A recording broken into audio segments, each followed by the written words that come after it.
Good morning. Welcome. Another fun-filled day. So let's see what to do first. I am working on the Tamiya GTR. I picked out a color, so I'm going to go with this perfect match, which is automotive paint. And this color is Bahama Blue Metallic. It's some kind of GM color.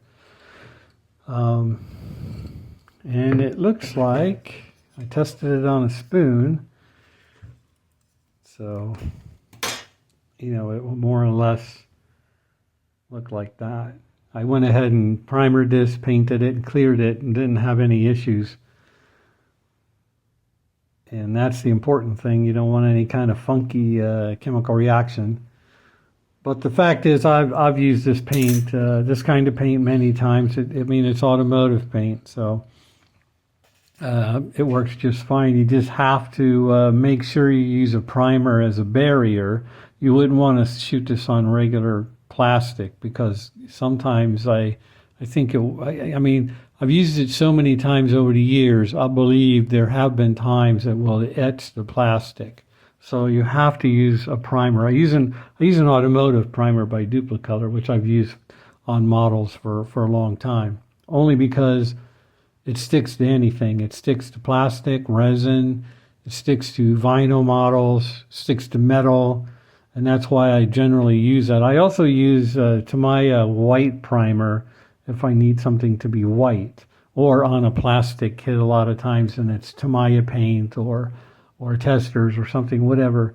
I will use the Tamiya white primer. But other than that, I usually use automotive primer. I don't use, that's what I generally do, just to keep it simple. So this kind of paint usually works very well. You just want to make sure you wear a mask, or it's well ventilated or something like that, or you can use your spray booth. But they work pretty good. They're getting a little expensive, but it seems like every time I buy one, every now and then, it's like the price is like $2 more than the last time I bought it. It's crazy, but it is about half the size of a normal paint can. Actually, it's probably about 2/3 the size. There's a lot of paint in here. You can paint a lot of cars with this. So that's what we're doing there. I also got my airbrush. I'll put a link to this down below. This is my Amazon $20. You could actually buy this straight from the company that makes it, which is Point Zero. If you go to their website, but it costs the same price as the Amazon one. And since I already have an Amazon account, I just ordered it from them instead of directly from Zero Point. It's just a regular airbrush. It's not much different than the one I had before. Not that I see anyway. And I believe this will accept a quick release. I haven't tried anything yet. I'm going to try to put some more paint on the Camaro, where I was painting it, and then the other airbrush broke.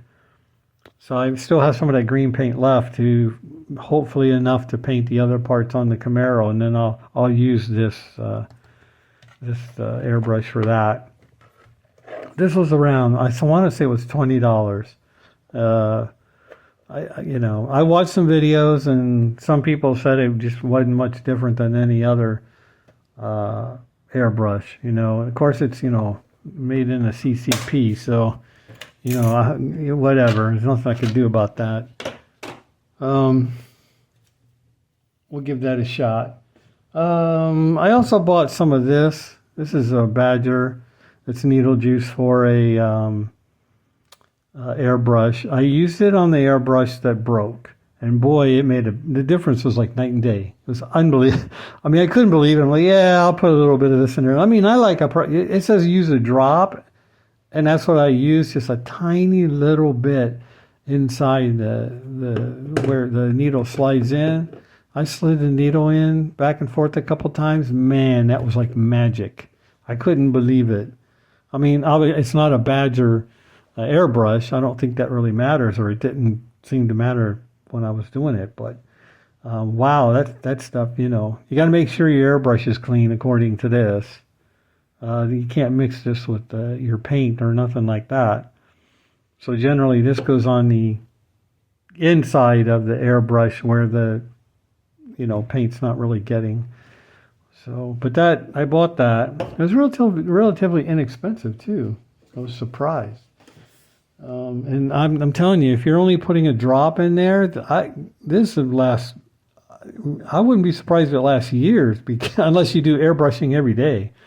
I mean, it would probably last a long time. Model kit wise, I got one of these Jeeps. I already had one, but it had a good price, and I got another one. I don't buy a lot of models. Matter of fact, I've only got 2 models to show you, and that's the only 2 models I bought since January 1st. But I have a Jeep Wrangler. I have one like similar to this. Mine's a 4-door. So I just felt like I wanted another one. I wanted to have an extra one at the price because I don't know what I'm going to do with it yet. This is the latest release. The release before this, that this kit was made out of, was the previous one where it was green on the box. And that was the, gosh, now I gotta start writing stuff down because now I can't remember the Tomb Raider. It was a Tomb Raider version. It didn't say Tomb Raider. First, Revell made a metal and plastic kit. That box said Tomb Raider on the box. Then they made a plastic kit where the whole kit was plastic. The body was plastic as well. It was the same Jeep, but it didn't say Tomb Raider on the box. However, it had all the Tomb Raider accessories on it and looked just like the die-cast one. I built them both side by side. This one right here, you can see the diamond plate down here at the bottom. That's a holdover because that's stock Jeeps wouldn't have that diamond plate on it. That's a holdover. Now this right here, the snorkel, I don't think that would be stock. Maybe if you ordered a specific kind of Jeep, but I don't think so. I've never seen that advertised on a one. But Mopar probably sells that. Mopar Jeeps are made by Mopar. It's all Fiat. It's all the same company. So if Mopar carries that, I mean, essentially that would be a stock part if they carry that in their Mopar catalog. And if you don't know what this is, this is a snorkel that hooks up to the air system, the intake air system, so that, when you're going in through a creek or a shallow river or something like that, or anything with water, the engine can get the air from up here on the top. So you can go into some deep water and the engine can still breathe. Most everything on the interior, including the dashboard, it's all waterproof. These kinds of Jeeps, or most Jeeps, you can go up to like 30 inches, which is like, if you're doing like 5 miles an hour or around 5 miles an hour or less, you can go up to around 30 inches, and that's usually like just below the headlights.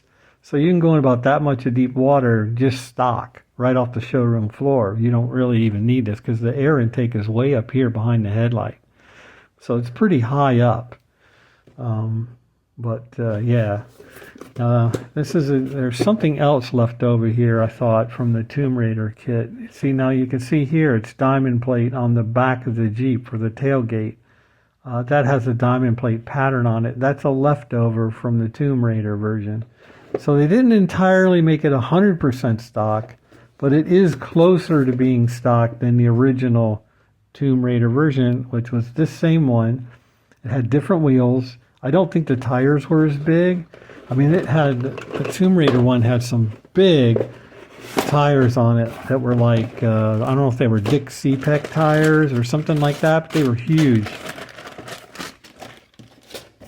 Yeah, these tires are smaller. So you get a more stock tire with this Jeep. Not that you may care, but I just want to explain the difference in case you're looking at Jeeps and you see the green one. By the way, this yellow one comes with the lifeguard / Bayside decals. So if you painted it yellow, you know, you'd be good to go. It's even got a California license plate, so you could make a lifeguard Jeep out of it, like Bayside. So I wonder if it has the roll bar from the Tomb Raider version. I wonder if they threw it in there, or just, unless they eliminated it off the sprue. I don't see it at a quick glance, but if you're not familiar with these vehicles, that's why I'm pointing the things out. Not everybody knows, you know. Like I say, you wouldn't know.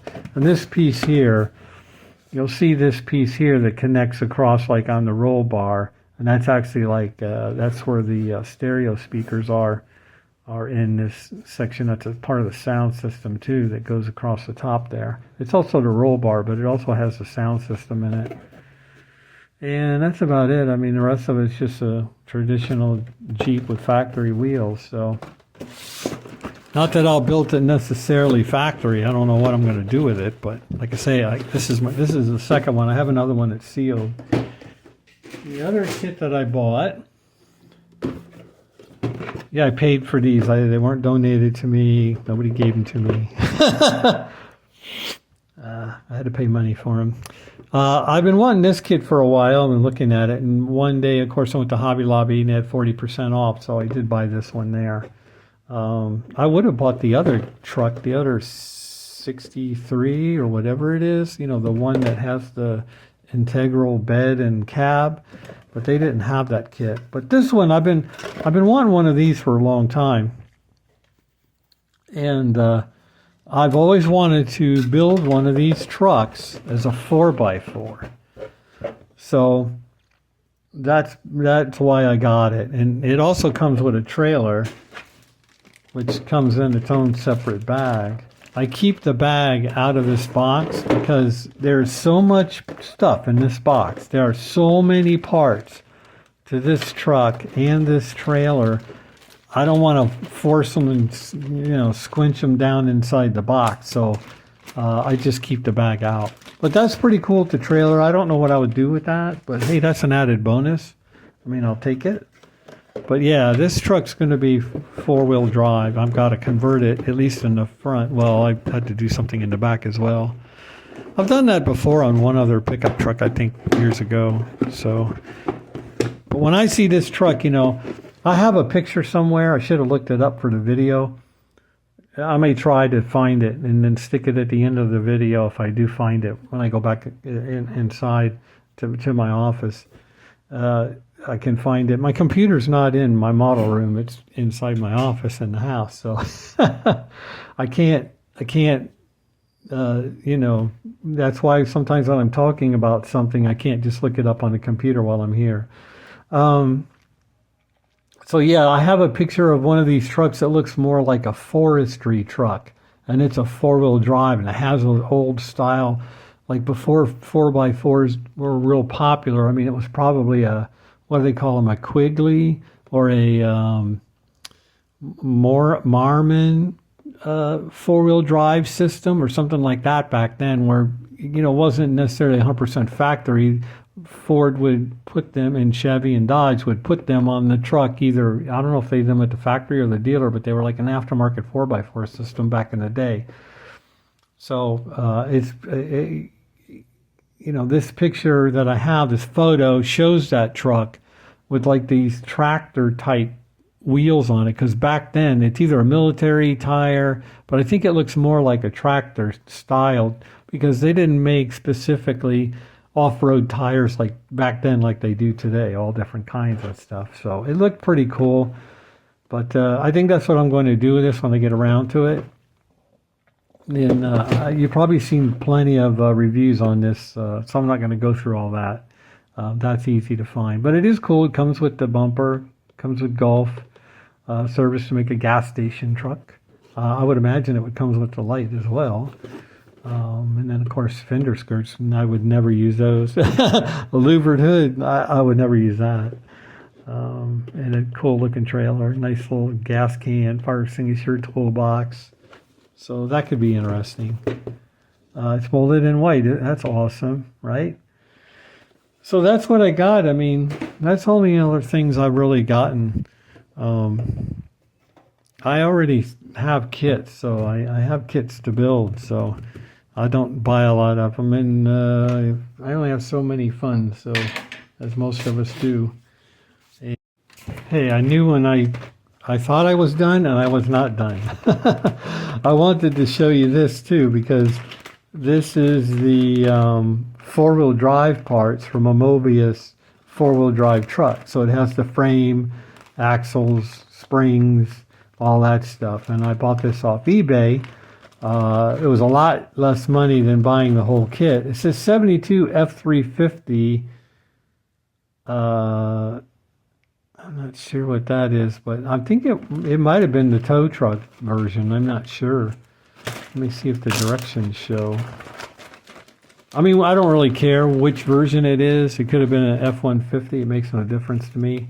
But I really needed the 4x4 parts so that I could convert that truck over. So let's see. Boy, they sent me the whole thing here. Wow. Well, they sent me the chassis, which is cool. So, yeah. It has marker lights on it. Is that the tow truck version? I don't have the tow truck version yet. Right now it's a little expensive for me, so I'm going to have to wait. But I just needed this for the 1960 F100. And I will add this to that chassis, and or put that truck on this Mobius chassis. And I got plenty of big tires. I got plenty of tires, so I can do that or whatever. And I believe somebody, I don't remember who, makes some like forestry decals or something, or national park decals, something like that. I've used them before. Years ago, I used them on a Dodge Ram Charger from Monogram, I think it was. I used them on that. So, but I just wanted to add this. So I think this time I really am done. Later.